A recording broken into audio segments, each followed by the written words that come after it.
Hello again, welcome back everyone. LiquorHound here with you, and thank you for joining me once again for another spirit review video.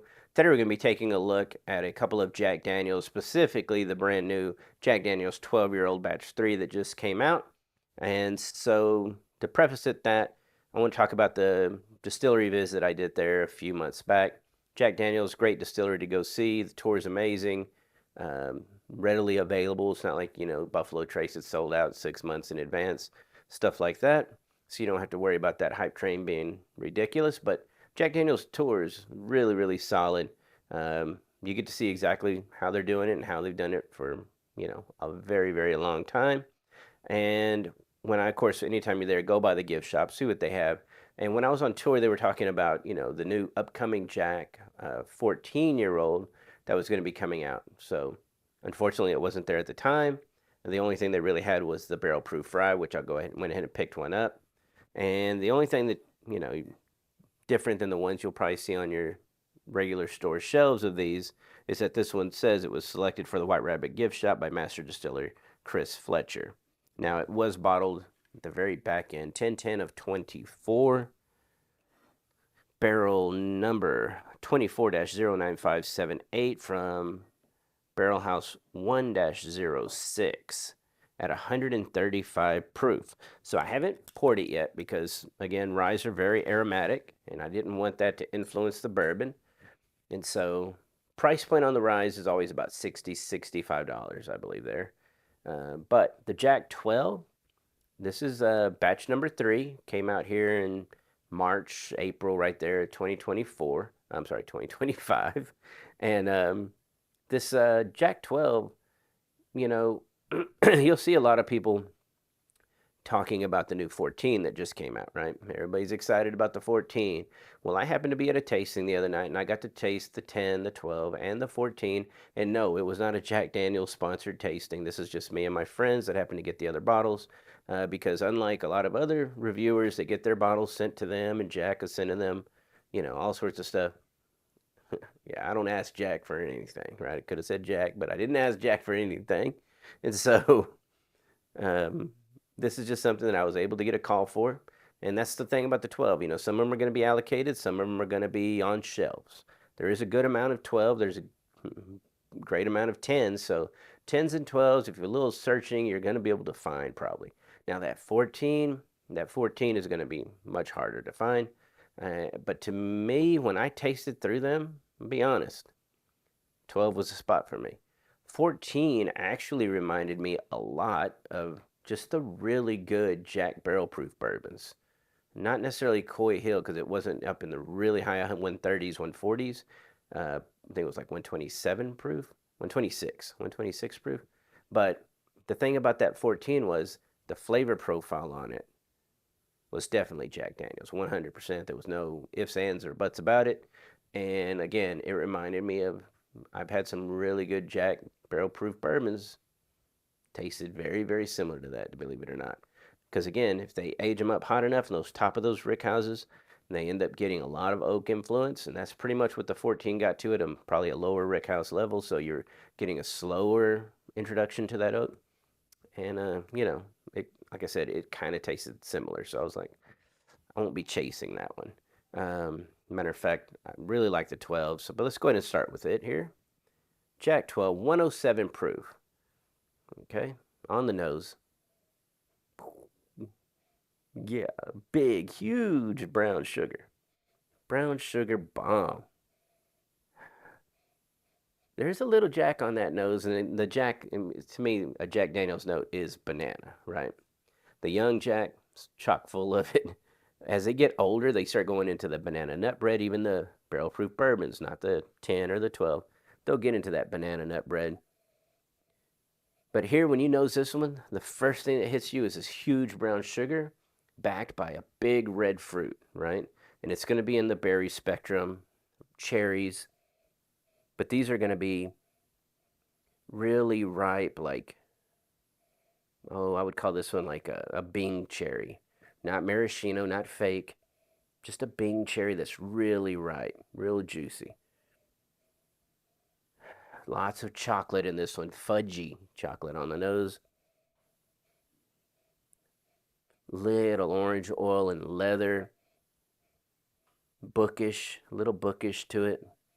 So old paper, you know, old, like you're in an old library, that kind of smell that you'll pick up in there. That's about it. It's dense. It's very, you know, big in aromatics, but not super complex. So let's go ahead and taste it. See what we think at 107 proof.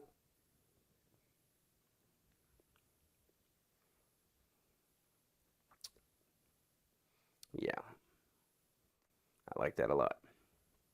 Rich, big, just like the nose. The palate's the same way. Medium high viscosity. Lots of flavor without any ethanol or that real high proofs that sometimes can actually, to me, subtract. They can subtract from the overall experience. When they get too ethanol driven, they kind of tend to cover up and mute some of the bigger flavorful aspects of a whiskey. And in this case, at 107, all those big flavors are allowed to just present themselves. And it's got enough proof to just definitely warm you up, give you that little, you know, uh, what they would call a Kentucky hug, but here we are, Tennessee hug, right?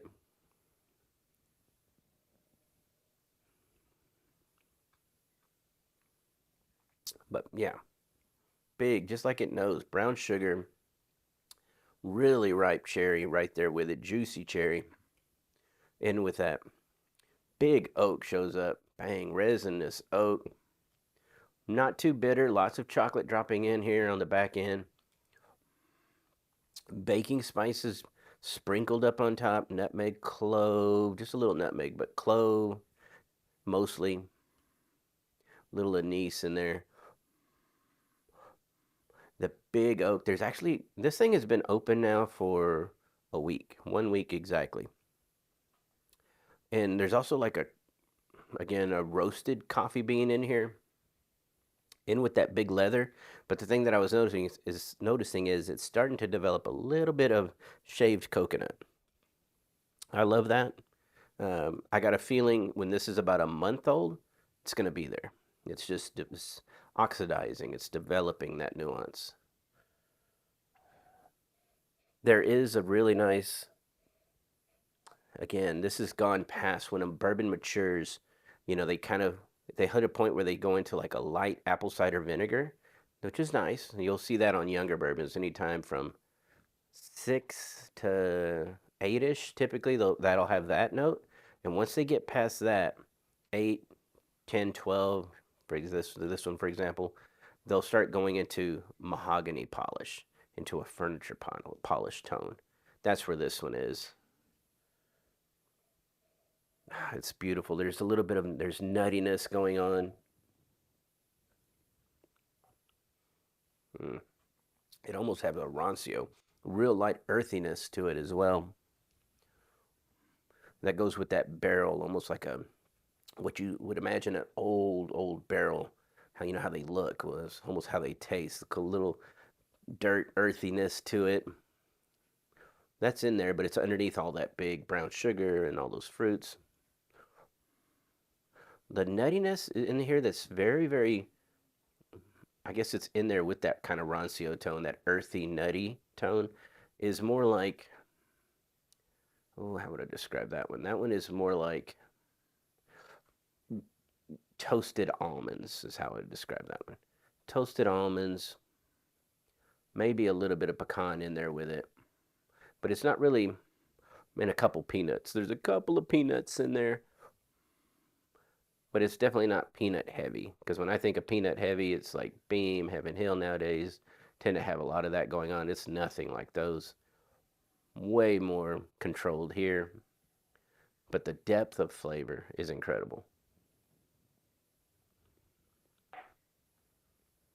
Again, the banana nut bread with those little pecans in there. It's underneath everything. But that big chocolate, that big orange oil, all that all that leather and oak.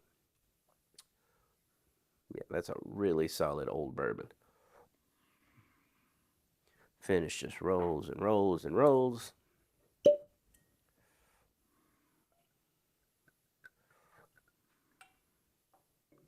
Okay.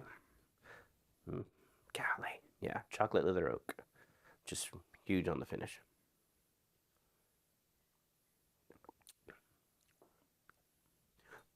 With a little water there, you know, water always releases a little more, even when I was just rinsing my palate. The coffee beans that I kind of mentioned earlier definitely are in here. There we go. It's cleaned up. Okay. On to the rye. 135 proof. Their ryes are definitely not nowhere near 12 years old now. These things probably, I'm guessing, 6 years old, maybe 7. Okay. On the nose. Gosh, it smells like an older rye. Because younger ryes are going to be more into that piney lemon dill sometimes. This is past that. It still has that fresh cracked rye kind of element to it, almost like a rye bread. But then you're getting those older orange oil clove notes that I love in old ryes. That's in here. Some apples. There is a little bit of like a baked golden apple in this one. Little plum to it as well. The citrus oil is more, again, orange. You could almost call it like a limoncello type element on the nose. There's a little lemon to it, but it's sweet and it's in there, but it's more covered up by that orange oil. And a little oak. All right, here we go. On the palate, 135 proof.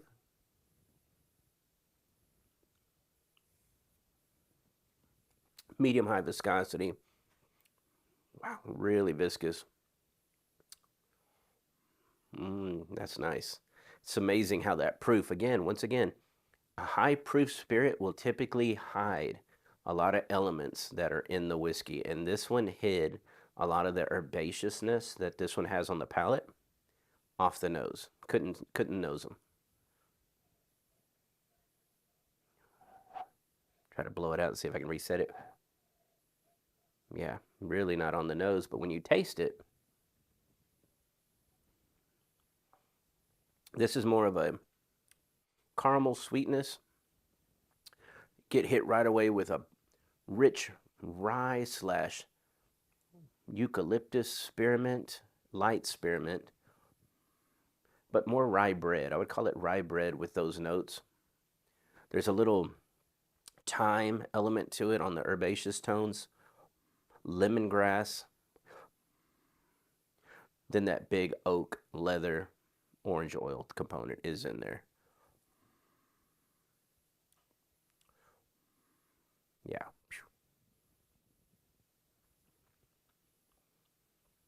Fruit-wise,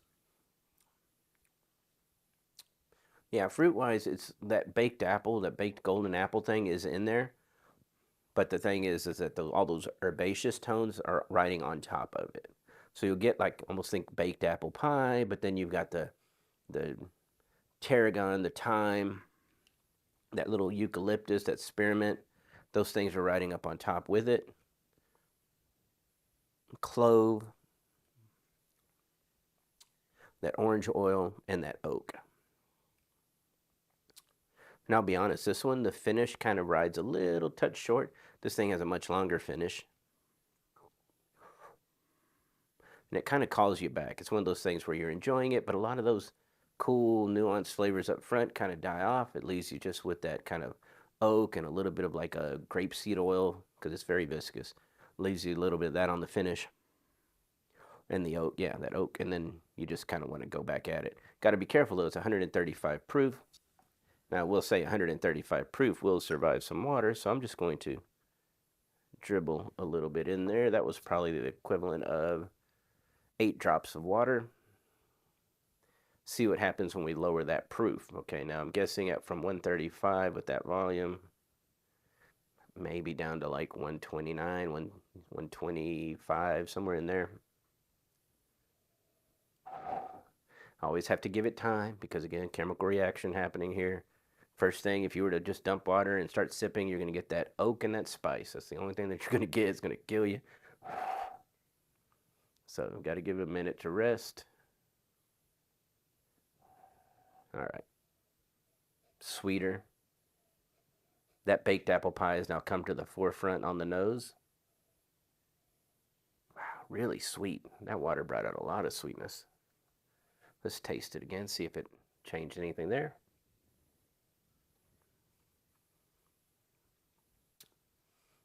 Now it's edging a little towards medium viscosity, so it's not quite as viscous.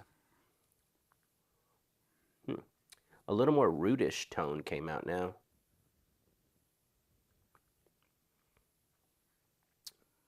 And I would say it brought that kind of baked apple pie thing a little closer to the actual forefront. Because now you got that almost dead even with all those herbaceous tones.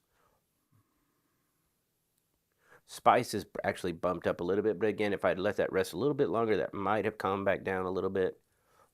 Or you can always add a couple more drops of water and probably knock that edge off eventually. But I love the leather. The oak now feels definitely more balanced. It felt just a little bit edgy on the back end there. But overall, a great value. I mean, 135 proof that you can sip, doesn't feel overbearing or anything like that, is amazing price at $65. These ryes are always going to be a buy if you like high proof spirits. But I hope you enjoyed this video review, and if you can, if you're out there and you see the Jack 10 or the 12 or the 14, just know that the 10 and the 14 are definitely going to taste more Jack-like than what you're typically used to. They're going to fit the bill. The 12 is the one that's a little more fudgy and less on the banana nut bread. It's in there, but it's less, right? So you get that fudge oak thing happening with that. But I hope you enjoyed this video review. If you did, please consider joining us over at patreon.com/LiquorHound. That's how I'm able to self-fund these bottles to review for you, so you know you're always getting straightforward, unbiased reviews. But regardless of platform, I greatly appreciate each and every one of my viewers. Keep leaving all those great comments, and I'll get to them just as soon as I can. Everyone have a great day, and cheers.